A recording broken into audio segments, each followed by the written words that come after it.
Hello everyone, I'm Ina Marie, kilala as bilang Mitch, yung bigoteng pula na nakikita nyo sa Facebook and sa TikTok account ko. So eto, nandito na kami ngayon sa Dunkin. Madam, syempre, hindi na ito patatagalin pa. Alam mo, ambush interviewer ako eh. First question, pansin ko kasi itong kotse mas kulay red. Anong model to?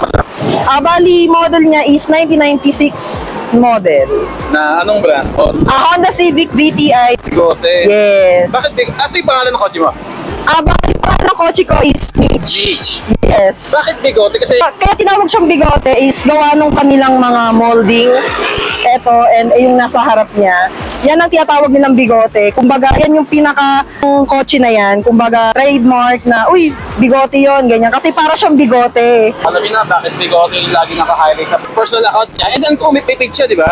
Apo, meron po. Ano yung pangalan ng page mo? Bali, yung page ko is yung Mitch Bigoting Pula. Ilalagay ko nga pala sa baba. Ayan. Ito, may tanong ako. Okay. Alam naman natin na ang kotse is para sa mga lalaki, di ba? Yes. Bakit mo pinasok yung kotse? Ayan.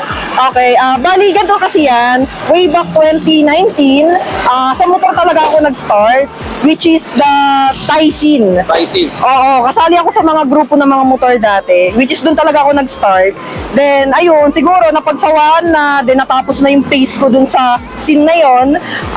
Maraming tropa na nag-request na, what if itry mo naman sa car scene? So, ayun. So, parang, nauntog ako, na parang, okay, try ko kaya. Kumbaga, maiba naman. Tumigil na kasi ako sa pag-show dati, kasi ilang beses na ako na-aksidente. So, parang naisip ko na, more safety pa sa kotse. Kaya, pinili ko na kumuha ng sariling kotse. Ayun. Sabi ni Madam na na-aksidente ka. Oo. Ay, hindi naman halata. Meron pa. Siyempre, as ambush interviewer, follow-up question tayo, magastos. Actually, magastos ang kotse, pero na-compare ko siya dun sa motor tsaka kotse. Naging magastos ako sa motor. Kasi ilang beses ako nag-build eh. Kumbaga, maraming beses ako nagbuo. Kaso, ilang beses din ako na-aksidente. So, parang nangihinayang ako dun sa gastos. Kaya ang ginawa ko, yung igagastos ko dun sa motor, pinambili ko na lang ng kotse and mas pinili ko na pasukin yung car scene since para new friends, new environment, ganyan. Then, gusto ko rin maranasan na makasama sa car scene. Alam mo naman, ang car scene or car show, for ang boys yan. So, Yes. Nagiging one of the boys ka na yan. Opo, actually, one of the boys talaga ako. Ever since, kahit sa motor pa lang. Parang, yung ibang tropa kasi talaga, puro lalaki talaga eh. Kumbaga, mas attached kasi ako sa mga lalaki kasi madali pakisamahan. Kumbaga, malawak yung isip nila. Matuturuan ka pa nila kung ano yung gagawin sa motor, ano yung gagawin sa kotse. Compare na, oo, may mga babae naman na may knowledge sa pagkokotse, pagmumotor, pero para sa akin kasi, bilang ako, mas gusto ko na mga lalaki yung nakakasama ko kasi mas nag-guide nila ako ng proper kung ano talaga yung tama, ganyan. So, syempre, Madam, ano naman yung mapapayo mo sa mga women, babae, na gustong pasukin yung ganitong industry? Para sa mga babae dyan na gustong pasukin yung car scene, okay lang yan, push nyo yan, try nyo. Wala namang masama eh kung para i-try, di ba? Kumbaga, malay nyo, dyan yung makukuha yung pwede kayong makilala eh. Parang tulad ko po kasi, natutuwa ako sa mga taong nakaka-appreciate dun sa nabuo kong kotse. Kahit na budget meal lang siya, tutuwa, maraming na nakaka-appreciate, ganyan.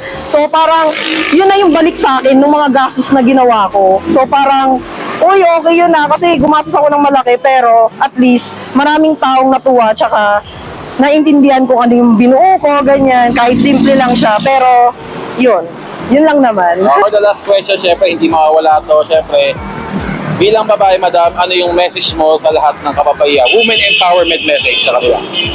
Okay. Bali yung women empowerment ko sa mga babaeng nagkokotse, tuloy lang tayo guys. Sana palawakin pa natin yung mundo natin sa car scene bilang babaeng nagkokotse. Tsaka suportahan lang tayo. Wala namang mawawala dun eh. Tsaka mga agwat, ganyan. Hayaan na lang natin yung mga yon kasi kanya-kanya naman tayong gagawa ng buhay natin eh. Kumbaga, yung way natin kung paano patungo sa mga gusto nating gawin, lalo sa pagkakotse. Yun lang. Ma'am Ina, thank you very much po pala sa pagkakausak. Thank you din po. And looking forward pa ako sa mga susunod pa natin mga videos and events. Okay. Sana makalagkad nyo rin ako.